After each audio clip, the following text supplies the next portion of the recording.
හයි කොහොමද? කුරුණෑගල නගරයෙන් ටිකක් ඈතට වෙන්න තියෙන විශාල අක්කර ගානක කැලයක් මැද තියෙන ඉතාම නිහඬ සහ අලංකාර භූමි ප්‍රදේශයකට තමයි ඇවිල්ලා තියෙන්නේ. මේක සියවස් ගානකට පෙර අතීතයේ හිටපු රහතන් වහන්සේලාට භාවනා යෝගී රහතන් වහන්සේලාට භාවනා කරන්න තමයි මෙතන හදලා තියෙන්නේ. මේක තමයි ඉතින්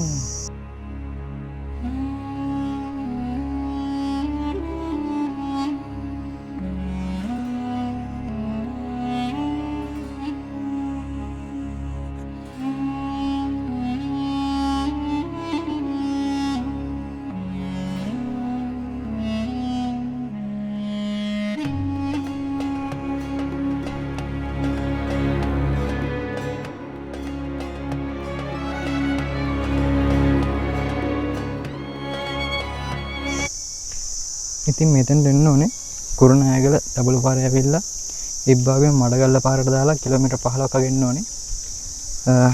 එහෙම ආවම තමයි මෙතන මේ අරන්කැලේ ආරණ්‍ය සේනාසනේ තියෙන්නේ. මෙතනට ආවම මාර නිහඬ බවක් තියෙන්නේ. ඒ වගේම වෙන අමුතු පරිසරයක්. ඉතින් මේ තියෙන්නේ අරන්කැලේ පුරාණ සේනාසනයේ විශේෂිත පෞරාණික ගොඩනැගිලි සංකීර්ණයේ විශේෂිත නටබුන් වගේක්. මේවා භික්ෂුන් වහන්සේලාගේ සෞඛ්‍ය කටයුතු සඳහා භාවිතා කරපු ඒවා.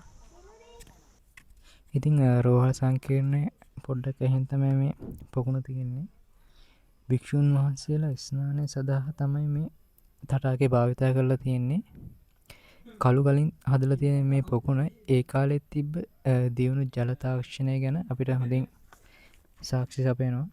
ඔයාලට හොඳින් බැලුවොත් පේනවා මේක නිකම්ම වතුර වලක් නෙමෙයි.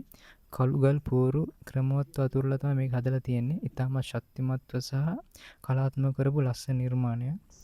පොකුණට බහින්න වෙනම පිය ගැට පෙළවල් හදලා තියෙනවා. මේකේ විශ්වාසයක් තියෙනවා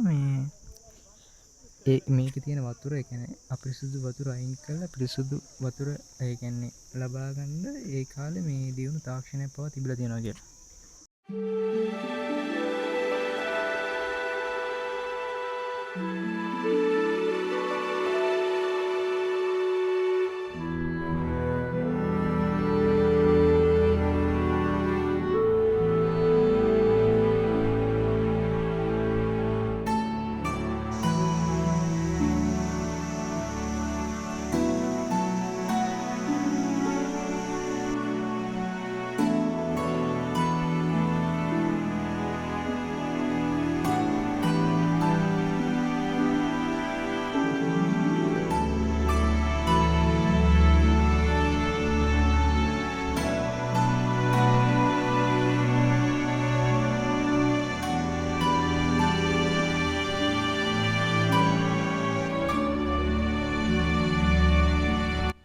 අතීතයේ හිටි රහතන් වහන්සේලා සිටි සංඝවාස ගොඩනැගිල්ලක්.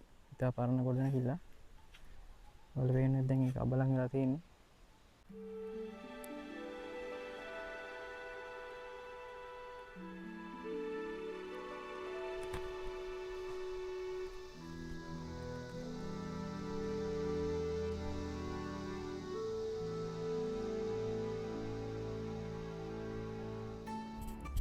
ඉතින් මේ බලන්න මහා වනාන්තරයෙන් මැද කළුගල් අතුරලා කොච්චර විධිමත්ව මේ මාර්ගය හදලා තියෙනවද කියලා. මේ තමයි අරන්කැලේ චංක්‍රමණ පතය. සියවස් ගානාවකට කලින් මේ වැඩ සිටි රහත් වහන්සේලා ඇතුළු උතුම් භික්ෂුන් වහන්සේලා සක්මන් භාවනා යෙදුනේ මෙන්න මේ මාර්ගවල ඇවිදගෙන යමින්.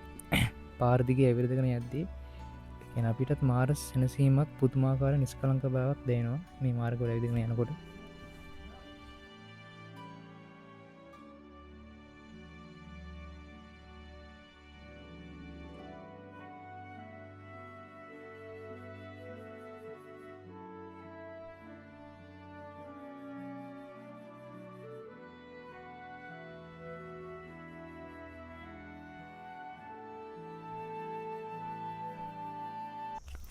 ඔයාලට මේ පේන්නේ අරන්කැලේ පරණි ගොඩනැගිල්ලක ෆවුන්ඩේෂන් නැත්නම් මේ තියෙන්නේ.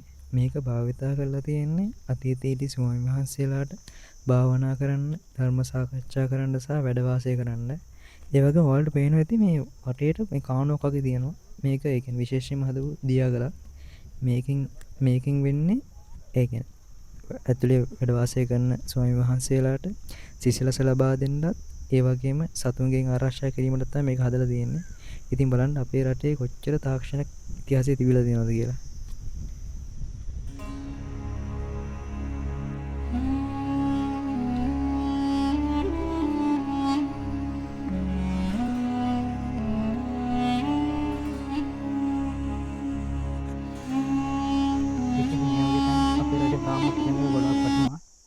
ඉතින් මේ වගේ තැනකට ඉද්දී අනිවාර්යෙන් මෙතනට සුදුසු ඇඳුමක් ඇඳගෙන ගොඩක් හොඳයි.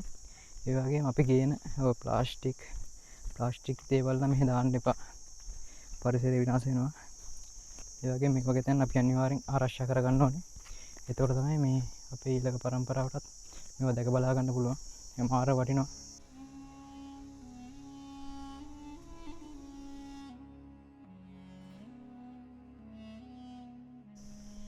ඉතින් අරංගලේ වීඩියෝ එක දැන් මෙතනින් ඉවර කරනවා.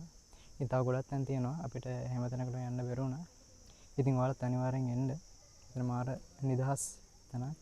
අනිවාර්යෙන් එන්න ඕන තැනක්. ඉතින් මේ වගේ ලස්සන වීඩියෝ එකකින් තවත් වීඩියෝ එකකින් අපි හම්බෙමු. අපේ වීඩියෝ එක හොඳයි නම් අනිවාර්යෙන් අපිව සබ්ස්ක්‍රයිබ් කරන්න. ඒ වගේම ලයික් කරන්න, කමෙන්ට් කරන්න, ෂෙයා කරන්න.